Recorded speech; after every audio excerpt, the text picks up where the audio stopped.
সুপ্রিয় দর্শক, অগ্নিযাত্রা প্রতিদিন অফিসিয়াল ফেসবুক পেজ থেকে সকলকে আন্তরিক অভিনন্দন ও শুভেচ্ছা জানাচ্ছি। আমি শাহ মোহাম্মদ মনির হোসেন। সুপ্রিয় দর্শক, দেখতে পাচ্ছেন যে আমার পিছনে যেই উৎসবটি রয়েছে এবং এখানকার যারা মানুষ দর্শক ভিড় করছেন, সেটি কিন্তু ঢাকা বিশ্ববিদ্যালয় টিএসসির যে প্রাঙ্গণে, সেখানে কিন্তু পিঠা উৎসবের যে মেলাটি এটি আয়োজন করেছে ছাত্র অধিকার পরিষদ ঢাকা বিশ্ববিদ্যালয়ের। এখানকার যারা স্টল রয়েছে, বিভিন্ন স্টলে কিন্তু পিঠা এবং কাপড় এবং আপনার মেয়েদের যে সামগ্রী রয়েছে, সামগ্রী এখানে স্টল বসেছে। এখানে কেউ ঐতিহাসিক যে তাদের ছোটবেলার যে খাওয়া যে পিঠাগুলো রয়েছে, সেই পিঠাগুলো এখানে খেতে পেরে তাদের অনেকটা আনন্দিত লাগছে। অনেকেই বলছে যে আমরা ছোট থেকে বড় হয়েছি ঢাকাতে, এই ঢাকা বিশ্ববিদ্যালয়ে বড় হওয়ার কারণেই কিন্তু আমরা অনেক সময় আমাদের বাড়িতে যেতে পারি না। তো এরকম পিঠাও বা হতে পেরে তারা অনেকটা আন্তরিক এবং তারা আনন্দিত। আমি যদি দর্শক আপনাদেরকে জানানোর চেষ্টা করি যে এখানকার যে বিভিন্ন স্টল রয়েছে, সেই স্টলে কিন্তু মানুষ ঘিরে কিন্তু এখানে জনসমাগম রূপ রয়েছে। এবং আমি কিন্তু প্রত্যেকটা স্টল যদি আপনাদেরকে দেখানোর চেষ্টা করি। কতক্ষণ হয়েছে? সকাল 11টা থেকে আর রাত 9টা অবধি চলবে প্রোগ্রামটা। এরকম মেলা হতে পারে কেরকম? খুবই ভালো লাগছে ভাই, এগুলো আমাদের জন্য যারা একদম ক্ষুদ্র উদ্যোক্তা আছে, আমাদের জন্য তো খুবই ভালো একটা প্লাস পয়েন্ট, যেটা আমরা আমাদের হাতে তৈরি প্রোডাক্ট গুলো সবার কাছে শোকেসিং করতে পারছি। মেলাতে আসতে পেরে ভালো লাগছে। আমি তো আসলে জানিও না এটার খবর, এখন এই যে ফ্রেন্ডরা নিয়ে আসলো, ভালো অনেক কিছু আছে। এরকম আয়োজন হলে আপনাদের কিরকম লাগে? এরকম আয়োজন হলে আসলে ভালো হবে, কারণ বিভিন্ন রকম পিঠা সম্পর্কে মানুষজন জানতে পারবে। তার মধ্যে মানে মানুষকে অ্যাট্রাক্ট করার জন্য অনেক রকম জুয়েলারিজ, মেয়েদের যেমন জিনিস চুরি টুরি পছন্দ, দেশীয় পণ্যের একটা সমাহার হয়, সেটা ভালো। ছোটবেলাতে অনেক গুণসুটি করেছেন, বা ওই সময় কি ছোট ছোট বেলা যে পিঠাগুলো বানাতেন, এগুলো স্মৃতি আসলে বলতে গেলে তেমন নাই, কারণ আমরা তো ঢাকা শহরেই বড় হওয়া। দেখা গেছে নানু দাদুরা পিঠা বানাতো, সেটা বাসাতেই হতো। কোন পিঠাটা সবচেয়ে জনপ্রিয়? সবচেয়ে বেশি মনে হয় পাটিসাপটাটা, আর মুখ পাক্কান পিঠাটা আম্মু বেশি করতে চায়, কারণ এটা একটু কঠিন তো বানানো। তো এই দুইটা আমার কাছে মনে হয় যে ভালো, মানে পিঠা। যারা আয়োজন করছে তাদের থেকে কিরকম?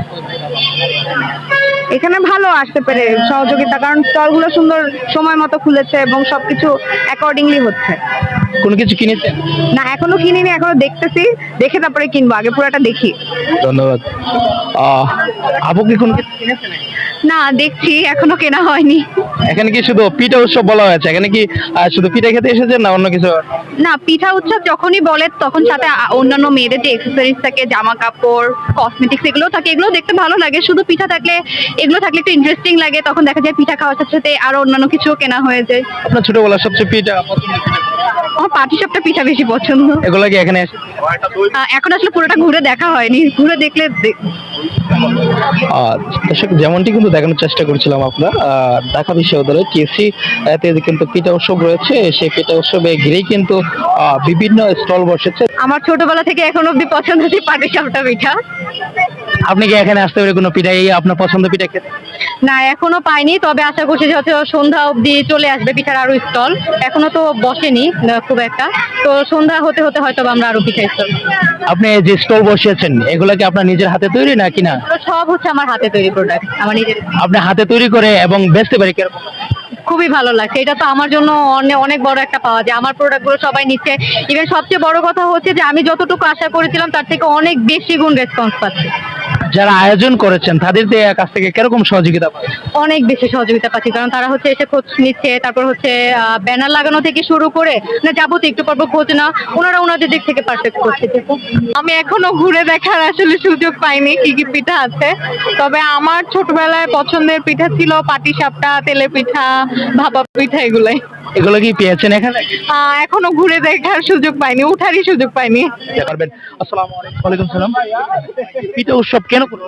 আচ্ছা, এটা হচ্ছে ঢাকা ইউনিভার্সিটি ছাত্র অধিকার পরিষদের পক্ষ থেকে। তো আমরা ছাত্র যারা ঢাকা ইউনিভার্সিটির শিক্ষার্থী রয়েছে, তাদের মধ্যে অনেক উদ্যোক্তা রয়েছে। তো আমরা তাদেরকে আমরা তাদের ক্ষুদ্র ক্ষুদ্র উদ্যোগগুলোকে আমরা সামনে এনে, তাদের এই বিষয়গুলোকে আমরা এনে, এবং যারা ঢাকা বিশ্ববিদ্যালয়ের শিক্ষার্থীরা রয়েছে তাদের সাথে আমরা একটা মানে কি বলে যে জিনিসটা আমরা হচ্ছে তাদেরকে এঙ্গেজ করে সেখানে একটা আয়োজন করা এবং ক্ষুদ্র ক্ষুদ্র উদ্যোক্তার মাধ্যমে এবং তাদের করে আমরা সেই জিনিসগুলোকে এক্সপ্লোর করার বিষয়টাকে কেন্দ্র করে আমাদের এই আজকের পিঠা উৎসবটা আমরা ঢাকা বিশ্ববিদ্যালয়ের ছাত্র অধিকার পরিষদের পক্ষ থেকে আমরা আয়োজন করেছি। আমাদের আসলে 2026 সালকে নতুন করে শুরু করার জন্য আপনারা জানেন যে 2025 সালের শেষের দিকটা আমাদের খুব একটা ভালো যায়নি। আমরা শহীদ ওসমান হাদি ভাইকে হারিয়েছি, আমরা আপসীন নেত্রী বেগম খালেদা জিয়াকে হারিয়েছি। তো 2026কে আমরা নতুন করে মানে আবার একটু উৎসবমুখর পরিবেশ তৈরি করার জন্য আমরা আসলে একটি পিঠা উৎসব আয়োজন করার চেষ্টা করেছি এবং এখানে ঢাকা বিশ্ববিদ্যালয়ের শিক্ষার্থীরা যারা উদ্যোক্তা রয়েছেন তারাই মূলত স্টলগুলো নিয়েছেন এবং আপনি দেখতে পাচ্ছেন বেশ সারা তারা পেয়েছেন, বড় রকমের একটা রেসপন্স তারা পেয়েছেন এবং সারা বিশ্ববিদ্যালয় জুড়েই বিষয়টি আসলে ছড়িয়ে গিয়েছে এবং যেহেতু সকাল 11টা থেকে রাত 10টা পর্যন্ত আমাদের পিঠা উৎসব চলবে, আমরা আশা করছি বিকালে আরো বড় একটি রেসপন্স আমরা পাবো। এছাড়া এখানে আপনারা জানেন উদ্বোধনের সময় মাননীয় ভিসি স্যার উপস্থিত ছিলেন, প্রক্টর স্যার উপস্থিত ছিলেন, আমাদের ডাকসুর ভিপি তিনি উপস্থিত ছিলেন, এছাড়া গণ অধিকার পরিষদের সাধারণ সম্পাদক হাসানুল মামুন ভাই সহ ছাত্র অধিকার পরিষদ কেন্দ্রীয় নেতৃবৃন্দ, সভাপতি সেক্রেটারি তারা সবাই উপস্থিত ছিলেন এবং বিকালে আমরা বিভিন্ন ছাত্র সংগঠনকে দাওয়াত দিয়েছি, তারাও ইনশাআল্লাহ স্টল পরিদর্শন করে যাবে। সুপ্রিয় দর্শক, এরকমটি কিন্তু আপনাদেরকে জানানোর চেষ্টা করেছে এবং এই ছিল কিন্তু আমার সর্বশেষ ঢাকা বিশ্ববিদ্যালয়ের যে টিএসসি প্রাঙ্গণে যে পিঠা উৎসবটি রয়েছিল, সে স্থান থেকে আমি শাহ মোহাম্মদ মনির হোসেন, ঢাকা। অগ্রযাত্রা অগ্রযাত্রা প্রতিদিন, নির্ভীক প্রত্যয়ে উজ্জীবিত।